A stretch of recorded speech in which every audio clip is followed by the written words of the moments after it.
Hi guys, welcome to today's newspaper analysis session.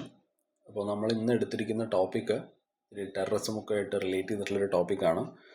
The fragmentation in the global fight against terror.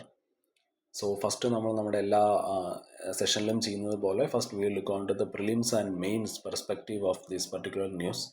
ഇപ്പോൾ പ്രിലിംസിലാണെന്നുണ്ടെങ്കിൽ GS paper 1 അണ്ടറിൽ current events of national and international ഇമ്പോർട്ടൻസിൻ്റെ അണ്ടറിൽ വരുന്നൊരു ടോപ്പിക്കാണ് which is current affairs.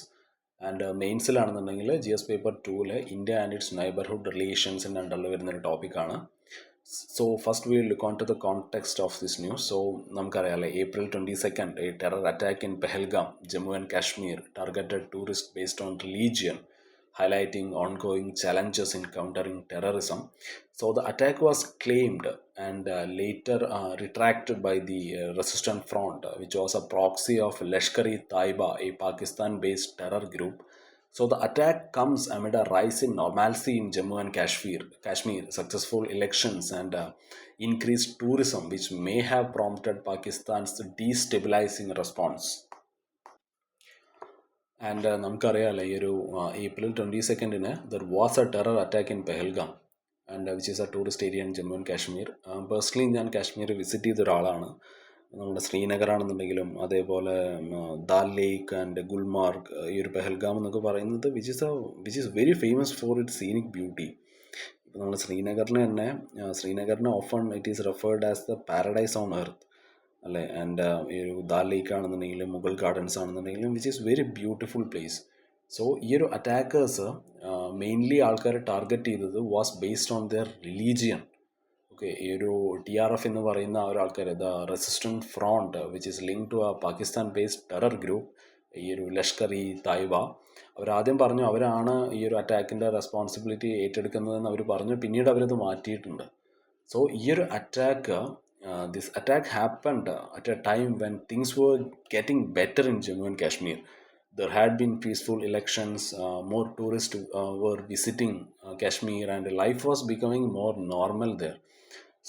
This attack seems to be an attempt to disturb that peace, and possibly with support from groups in Pakistan. ഈ ഒരു peaceful environment കാശ്മീരിൽ തിരിച്ചു വരികയായിരുന്നു അല്ലേ. there has been a very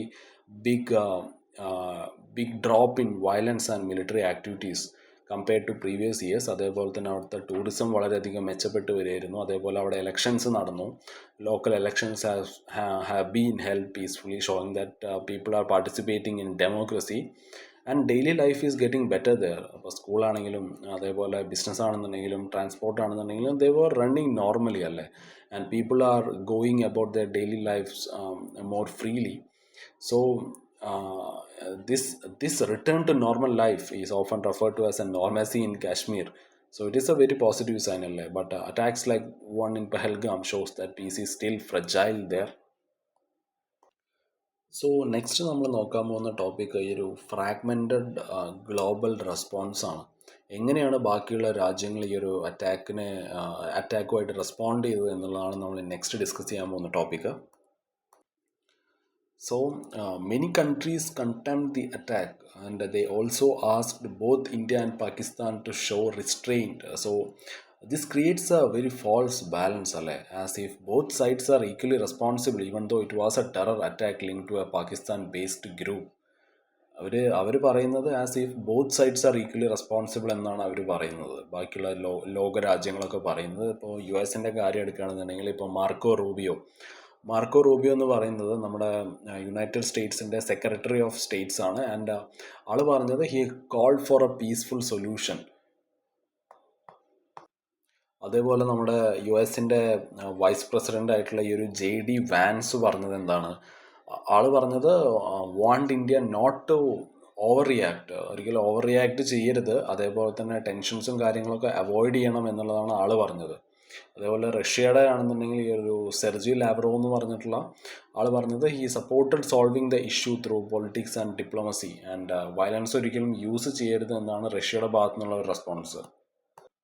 ഈ ഒരു നമ്മൾ പറഞ്ഞ പോലെ ഈ ഒരു സെർജി ലാവ്റോവ് എന്ന് പറയുന്ന ആൾ he's a minister of foreign affairs of the Russian federation. ആളും പറഞ്ഞത് ഇങ്ങനെയാണ്, he supported solving the issues through politics and diplomacy and not through violence. European യൂണിയൻ്റെ കാര്യം എടുക്കുകയാണെന്നുണ്ടെങ്കിൽ ഈ ഒരു കജ കലാസ് എന്ന് പറയുന്ന ആൾ പറഞ്ഞത് didn't even call it A terror attack which shows hesitation to fully back India or clearly condemn the terrorism. European യൂണിയൻ്റെ കാര്യം എടുക്കുകയാണെന്നുണ്ടെങ്കിൽ ഈ ഒരു കജ കലാസ് എന്ന് പറയുന്ന ഒരു വിമൻ പറഞ്ഞത് she's a vice president of the European commission and she didn't even call it as a terror attack which shows hesitation to fully back India or clearly condemn terrorism. So overall while the world reacted, ഈ ഒരു response എന്ന് പറയുന്നത് were mainly based on cautious, mixed and not fully supportive for India's position എന്നുള്ളതാണ്. So next we will be discussing about the decline of the collective fight against terror. Okay, അപ്പോൾ ഈ ഒരു global fight against terrorism എന്നുള്ളതിൻ്റെ ഒരു ഡിക്ലൈനും കാര്യങ്ങളൊക്കെയാണ് നമ്മൾ discuss ചെയ്യാൻ പോകുന്നത്. 9/11 അറ്റാക്ക് നമുക്കറിയാമല്ലേ. അപ്പോൾ ഈ ഒരു 9/11 അറ്റാക്കിന് ശേഷം the world came together with a united goal which is to fight terrorism. But today the unity is fading. അതായത് different countries now focuses on their own local threats and instead of treating all terrorism equally. So ഈ ഒരു 9/11 attack നമുക്ക് എല്ലാവർക്കും familiar ആണ്, നമ്മൾ പല സ്ഥലങ്ങളിലും കേട്ടിട്ടുണ്ടാവും. which is US is more focused on domestic threats like racially and ethnically motivated violent extremism nowadays. ഈ ഒരു 9/11 അറ്റാക്ക് എന്ന് പറയുന്നത് ഇതുണ്ടായത് ഒരു September 11, 2001 which is the terror attack in United States, one of the deadliest in the history. അപ്പോൾ 4 planes hijack ചെയ്തു and 19ഓളം terrorist from the extremist group al Qaeda. ഒരു al Qaeda നിങ്ങൾക്ക് ഫെമിലിയർ ആയിരിക്കും, നമ്മുടെ ഒസാമ ബിൻ ലാദൻ്റെ ഗ്രൂപ്പാണ് ഈ ഒരു അൽ-ഖ്വയ്ദ എന്ന് പറയുന്നവർ. ആൻഡ് അതിൽ തന്നെ 2 പ്ലെയിൻസ് നമ്മുടെ ട്വിൻ ടവേഴ്സുമായിട്ട് ക്രാഷ് ചെയ്തു. ആൻഡ് ഈ ഒരു which is a world trade centre in New York city and which caused both towers to collapse. And മൂന്നാമത്തെ ഒരു പ്ലെയിന് പെൻറ്റഗണിൽ ഹിറ്റ് ചെയ്തു. ആൻഡ് അതൊരു US മിലിറ്ററി ഹെഡ് ക്വാർട്ടേഴ്സ് ആയിരുന്നു which was near Washington DC. And നാലാമത്തെ plane which is United Airlines flight 93 was headed for another major target but passengers fought back and it crashed in to A field in Pennsylvania. So 3000ഓളം ആൾക്കാരാണ് ഈ ഒരു 9/11 അറ്റാക്കിൽ മരിച്ചത്. So it shock the entire world. So ഈ ഒരു 9/11 അറ്റാക്കിന് ശേഷം the US and many other countries launched a global war on terror, including wars in Afghanistan and later Iraq and stronger counter terrorism cooperation world wide.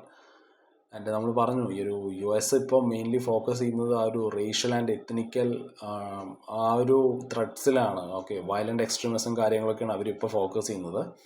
Europe ആണെന്നുണ്ടെങ്കിൽ they are mainly tackling the right wing extremism violence. And ഈ ഒരു Islamic കോപ്പറേഷൻ്റെ ആ ഒരു organisation ആണെന്നുണ്ടെങ്കിൽ often uses concerns about Islamophobia to avoid criticising terror groups. And കാനഡയും ചൈനയാണെന്നുണ്ടെങ്കിൽ they have protected anti Indian groups അല്ലേ. China even blocked efforts at the UN to label certain Pakistan based terrors as a global threat. ആഫ്രിക്കയാണെന്നുണ്ടെങ്കിൽ ഒരു Sahel region, ആഫ്രിക്കയിലെ Sahel region എന്ന് പറയുന്നത് now faces the worst terrorism but the world is mostly ignoring it. So ഇതെല്ലാം കാണിക്കുന്നത് എന്താണ്? So this shows a dangerous trend. Many countries treat terrorism selectively. അതായത് terrorism എന്ന് പറയുന്നത് your terrorism is not my problem എന്നാണ് ഇപ്പോൾ ലോകരാജ്യങ്ങളൊക്കെ പറഞ്ഞുകൊണ്ടിരിക്കുന്നത്, which weakens the global effort to fight it. So next നമ്മൾ നോക്കാൻ പോകുന്നത് ഒരു ഹിപ്പോക്രസിയും അതേപോലെ ആ ഒരു ഇന്ത്യ ഫേസ് ചെയ്യുന്ന ഡബിൾ സ്റ്റാൻഡേർഡാണ് നമ്മൾ ഡിസ്കസ് ചെയ്യാൻ പോകുന്നത്. നമുക്കറിയാം India has been attacked and many countries talk about maintaining regional peace instead of directly holding Pakistan accountable for supporting terrorism. അപ്പോൾ ആൾക്കാർ ബാക്കിയുള്ള രാജ്യങ്ങളൊക്കെ പറയുന്നത് we have to maintain peace, regional peace എന്നുള്ളതാണ്. അവരാരും പാകിസ്ഥാനെ ഒരു they are not accusing Pakistan for what they have did in Pahalgam. And instead of directly holding Pakistan accountable for supporting terrorism, they are saying like India should maintain regional peace and all.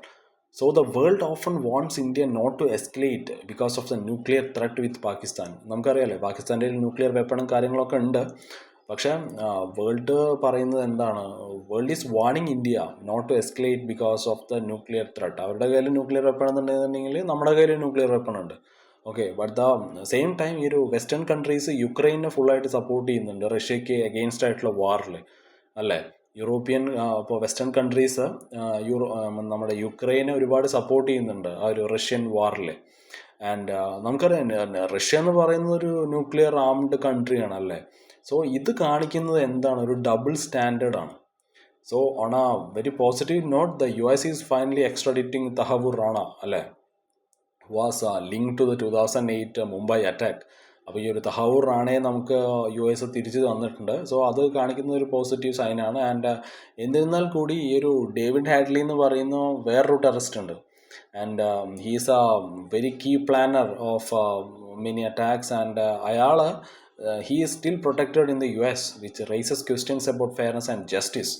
So India is often asked to show restraint, so while other countries in similar situations are supported more strongly അല്ലേ. ഇന്ത്യയുടെ അടുത്ത് എല്ലാവരും സമാധാനപരമായിട്ട് ഇരിക്കാനാണ് പറയുന്നത്. ഇന്ത്യയുടെ അടുത്ത് സമാധാനപരമായിട്ട് ഇരിക്കാൻ പറഞ്ഞിട്ട് ഇവരിപ്പോൾ നമ്മൾ യുക്രൈന് റഷ്യ വാറിൻ്റെ കാര്യം പറഞ്ഞില്ലേ. അപ്പോൾ റഷ്യ ഒരു ന്യൂക്ലിയർ ആംഡ് കൺട്രിയാണ് അല്ലേ. പക്ഷേ വെസ്റ്റേൺ കൺട്രീസൊക്കെ യുക്രൈനെ സപ്പോർട്ട് ചെയ്യുന്നുണ്ട്. റഷ്യയുടെ കയ്യിൽ ന്യൂക്ലിയർ വെപ്പൺ ഉണ്ട് എന്നുള്ള കാര്യം എല്ലാവർക്കും അറിയാം. പക്ഷേ എന്നിരുന്നാൽ കൂടി യുക്രൈൻ സപ്പോർട്ട് ചെയ്യുന്നുണ്ട്. നമ്മുടെ കേസിൽ പറയുന്നത് പാകിസ്ഥാൻ്റെ കയ്യിൽ ന്യൂക്ലിയർ വെപ്പൺ ഉണ്ട്, അതുകൊണ്ട് നിങ്ങളിനി ഫർദർ ടെൻഷനും കാര്യങ്ങളൊന്നും എസ്കലേറ്റ് ചെയ്യേണ്ടതാണ് നമ്മുടെ അടുത്ത് പറയുന്നത്. സോ അതിലൊരു എന്താ പറയുക, അതൊരു ഫെയർ ആയിട്ടുള്ളൊരു സംഭവമല്ല അല്ലേ. സോ നെക്സ്റ്റ് നമ്മൾ നോക്കാൻ പോകുന്നത് the road ahead of India എന്നുള്ളതാണ്. And India's way forward in dealing with terrorism and global inaction. So India should be ready to act alone if the world keeps giving only weak symbolic response to the attacks. അപ്പോൾ നമുക്കെതിരെ attack ഉണ്ടായിക്കഴിഞ്ഞാൽ നമ്മൾ തന്നെ അത് തിരിച്ചടിക്കണം. ബാക്കിയുള്ള ലോകരാജ്യങ്ങളൊന്നും അവരാരും ഒരു open ആയിട്ടുള്ള സപ്പോർട്ടോ കാര്യങ്ങളൊന്നും തരുന്നില്ല. എന്നിരുന്നാൽ കൂടി നമ്മുടെ ഭാഗത്താണ് ആ ഒരു ജസ്റ്റിസ് എന്നുണ്ടെങ്കിൽ കൂടി അവരാരും നമ്മളെ സപ്പോർട്ട് ചെയ്യാത്ത പോലെ ഒരു 50-50 സ്റ്റാൻഡാണ് എടുക്കുന്നത് അല്ലേ. സോ ഇപ്പോൾ നമ്മുടെ വളരെ ക്ലോസ് അലയൻസ് ആയിട്ടുള്ള സൗദി അറേബ്യയും UAE ആണെന്നുണ്ടെങ്കിൽ കൂടി they need to move beyond just statements and hold Pakistan accountable for supporting terrorism അല്ലേ. ഇതിനെ പറ്റിയിട്ട് ഇന്ത്യ 2022 UN ഇന്ത്യ സംസാരിച്ചിരുന്നു about the global neglect of attacks on non Abrahamic religions. അപ്പോൾ നമ്മളൊരു ടോട്ടൽ ഒരു വേൾഡിൻ്റെ ആ ഒരു ഇതെടുക്കുകയാണെന്നുണ്ടെങ്കിൽ നമുക്കറിയാം ഏറ്റവും കൂടുതൽ ആൾക്കാർ ഫോളോ ചെയ്യുന്ന ഒരു റിലീജിയൻ ക്രിസ്ത്യാനിറ്റിയാണ്. അപ്പോൾ ഒരു നോൺ എബ്രഹാമിക് ആയിട്ടുള്ള ഒരു റിലീജിയൻസിനെതിരെ ഒരു അറ്റാക്ക് ഉണ്ടായിക്കഴിഞ്ഞാൽ ആരും അതിനെ സപ്പോർട്ട് ചെയ്യുന്നില്ല. Most of the countries are neglecting attacks on non-Abrahamic religions like Hinduism and Buddhism and all. Now it has another chance to lead this issue. So India should not just rely on the UN. Its embassies and missions should raise the matter directly with other countries. So to protect itself, India must use its strategic autonomy. Independent decision മേക്കിങ്ങിലൂടെയും അതേപോലെ multi അലൈൻമെൻറ്റിലൂടെയും like a good relation with many global powers more actively. India needs to be assertive അല്ലേ. India needs to be self reliant and diplomatically smart to fight terrorism to protect its interest. And ഇതാണ് നമ്മൾ ഇന്നെടുത്തൊരു ന്യൂസിൻ്റെ ഒരു total conclusion എന്ന് പറയുന്നത്. നമുക്കറിയാം ഇന്ത്യക്കെതിരെ ഒരു attack ഉണ്ടായപ്പോൾ നമുക്കറിയാം ബാക്കിയുള്ള രാജ്യങ്ങളൊക്കെ നമ്മൾ സപ്പോർട്ട് ചെയ്തു, സപ്പോർട്ട് ചെയ്യാത്ത ആൾക്കാരുണ്ട്, സപ്പോർട്ട് ചെയ്ത ആൾക്കാരുണ്ട്, അതേപോലെ ഒരു 50-50 സ്റ്റാൻഡ് എടുത്ത ആൾക്കാരുണ്ട്. സോ അതെല്ലാം ഇപ്പോൾ എന്നിരുന്നാൽ കൂടി ഇന്ത്യയുടെ ഒരു സ്റ്റാൻഡ് എന്ന് പറയുന്നത് India needs to be self reliant അല്ലേ. നമ്മൾ കുറച്ചും കൂടി ഡിപ്ലോമാറ്റിക് ആയിട്ട് കാര്യങ്ങളൊക്കെ ഹാൻഡിൽ ചെയ്യണം to fight terrorism and protect our interest and all. So ഇതാണ് നമ്മുടെ ഇന്നത്തെ ഒരു ടോപ്പിക് എന്ന് പറയുന്നത്. നെക്സ്റ്റ് നാളെ വേറൊരു ടോപ്പിക്കായിട്ട് നമുക്ക് വരാം. Okay, so have a nice day. By.